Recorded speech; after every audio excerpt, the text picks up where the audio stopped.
rei Davi, ele é acusado de adultério com a Betseba, assassinato de Urias, abuso de poder na posição de rei e violação das leis de Deus e da justiça. Excelentíssimo senhor juiz, senhoras advogadas, senhores e senhoras jurados, público presente, como já foi exposto, nós estamos diante de um caso específico, onde um rei que era responsável por proteger o seu povo, por defender os seus, assim, não faz, como também comete vários crimes. Há uma necessidade de esse réu, o qual tem nas suas mãos sangue, ficar livre aqui? Porque isso nos corre perigo. Esse homem mesmo, diante de Saul, ele confessou que com as suas próprias mãos agarra um leão e mata, agarra um urso e mata. Assim também ele fez com Urias, sentenciando sua morte. Não foi com suas mãos, mas com as suas mãos ele lavrou a sentença de morte de Urias.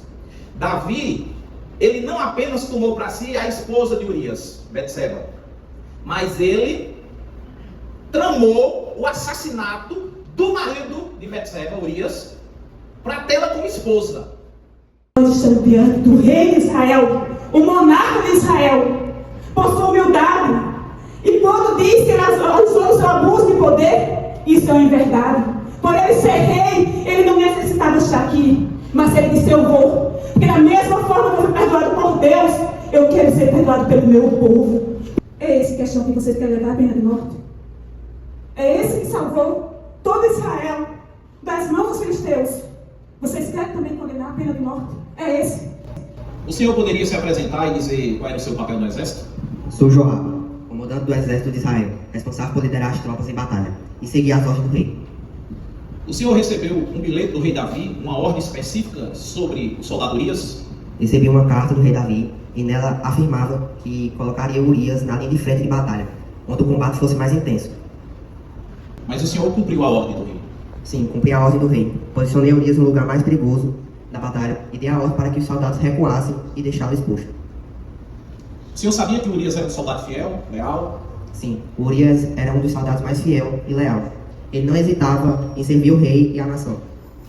Depois de cumprir essa ordem do rei Davi, qual foi o resultado? O que aconteceu com Urias? Depois de eu cumprir essa ordem, eu dei a ordem que os soldados recuassem e os inimigos vieram. Muitos lutaram contra Urias e acabaram ganhando dele. Então o senhor entende que essa ação, essa ordem, ocasionou diretamente a morte de Urias? Sim. Urias estava na frente, na ordem que você recebeu, como uma estratégia militar de guerra. Isso não é verdade? Não. Foi uma ordem que o rei me pediu para colocar Urias na frente. Eu fui soldado do exército de Israel e estive presente na guerra. O senhor estava presente na batalha onde Urias morreu?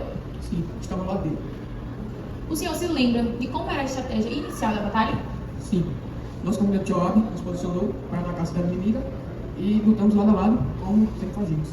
Em que momento a estratégia mudou? De repente, recebemos uma ordem para recuar. Foi estranho, porque ainda estávamos lutando e não havíamos recebido nenhum sinal de perigo extremo. E Urias sabia que o exército recuaria?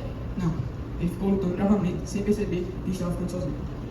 E o que aconteceu com Urias quando o exército recuou?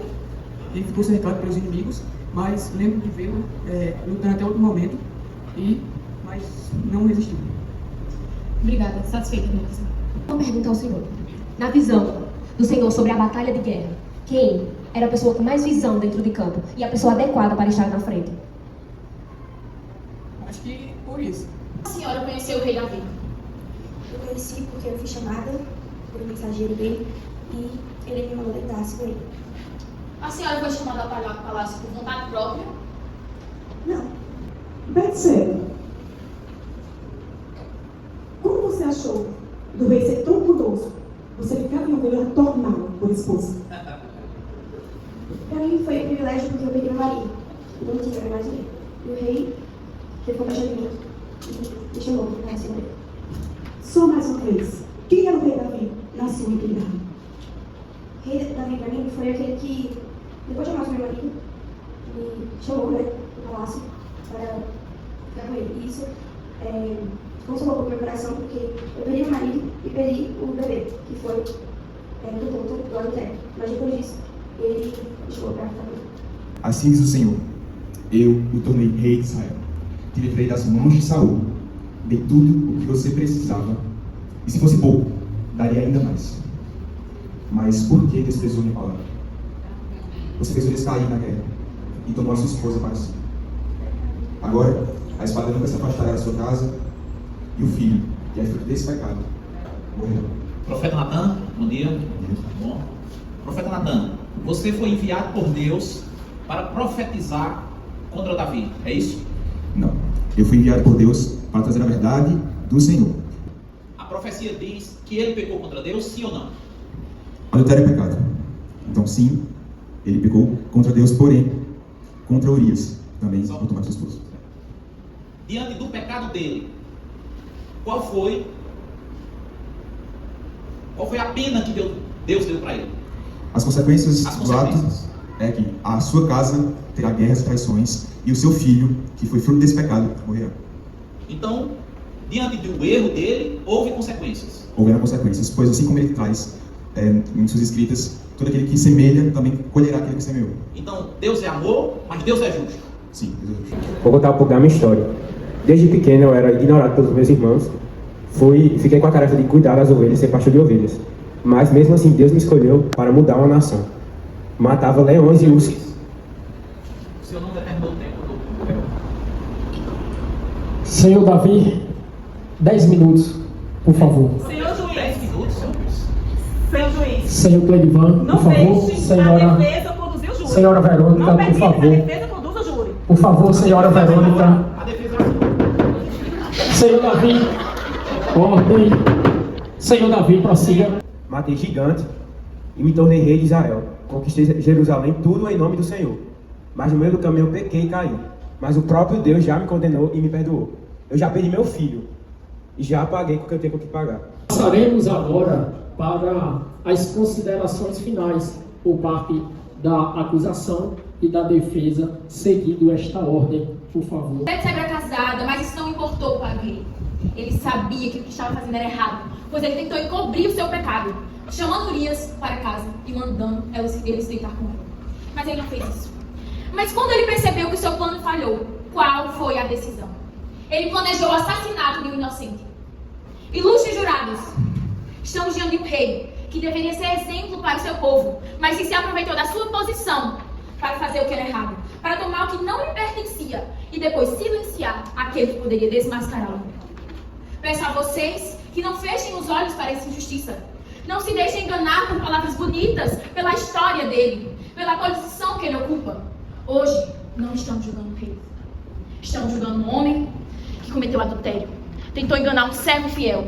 E quando falhou, mandou matá-lo. Me parece que a defesa, ela quer tumultuar o ambiente. Desde o início, ela não quer seguir regras. Ela tem uma linda Bíblia nas mãos, mas não a usa. O texto de 2 Samuel, capítulo 12, diz a sentença de Deus para esse homem. Agora, pois, não se apartará a espada jamais da tua casa. Portanto, me desprezaste e tomaste a mulher de Urias o Heteu, para que seja a tua mulher. Deus é amor, mas Deus é justiça. Quer dizer que porque eu sou rei, eu posso cometer tudo que quero na vida? Não há consequências para isso? Então Deus já deu a consequência dele diante de Deus, mas aqui é o julgamento diante dos homens. Quer dizer, porque eu sou rei, a justiça mostrou um Davi bonzinho, né? Um Davi menininho, matando Golias, tudo bonzinho. Leva para casa. Leva para casa, cuida dele. Davi era um sanguinário. A espada nunca saiu de suas mãos. Matar para Davi sempre foi o que ele sabia fazer de melhor. Então, diante de vocês, o profeta Natan aqui profetizou mais uma vez. Este homem pecou contra Deus. Este homem mau, este homem que toma um servo fiel como bem mais precioso e coloca na batalha para morrer. Este homem abusou do poder. Este homem enganou o servo. Este homem assassinou um inocente. Foi isso que Natan disse. Este homem. O que é que vai valer nesse tribunal? Porque as algemas foram tiradas, mas a coroa permaneceu. Será que isso é para impressionar os jurados? Será que isso é para conduzir os jurados a uma decisão? Para que essa coroa? Aqui todos somos iguais. Aqui cada um tem que ser julgado pelos seus atos. Mas eis que seu filho, Salomão, cujo filho de Betseba e Davi, cujo plano estava nos sonhos de Deus, estava arquitetado por Deus, estava sonhado por Deus, porque não seria Davi que construiu o templo para Deus, para honrar o nome de Deus, mas sim Salomão, seu filho Salomão com Betseba. Então me diga, júri que está aqui, ele está errado? Porque estava nos planos de Deus, Salomão, cujo foi dito em Crônicas. Quanto abuso de poder, arrancar da cabeça a coroa do rei de Israel, ser permitido aqui. No início da minha fala eu falei, Davi está presente nesse júri por sua humildade, por ser rei, por ser monarca. Ele é a própria autoridade, tendo em vista que as leis eram para beneficiar o próprio rei. E o próprio Deus que poderia julgar, e já julgou, e já deu o perdão dele. Davi amado demais, tão amado, que Deus mandou Natã. Tão amado, que Davi caiu, se humilhou, dessa forma ele se ajoelhou, e disse, Senhor, pequei contra ti, mas se não retire de mim o teu espírito. Imagina o rei de Israel nessa cena clamando ao Senhor, chorando. Mas nós estamos pedindo a compaixão e a misericórdia. Nós estamos pedindo nessa manhã um homem que teve o coração quebrado, mas Deus restaurou.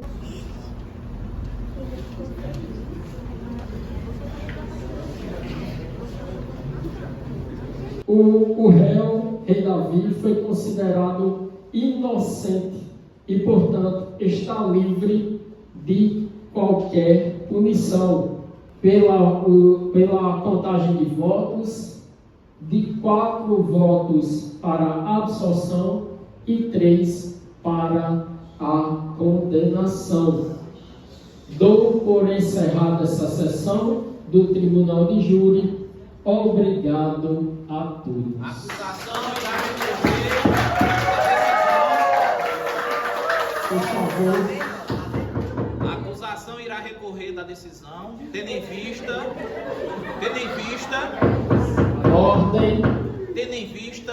a votação dos jurados, que ficaram bem próximas. Então iremos recorrer à segunda instância. Senhor promotor, Aceita a sentença? Acato a decisão do senhor Francisco Elivan, que vai me trazer documentos que embasem o pedido do mesmo.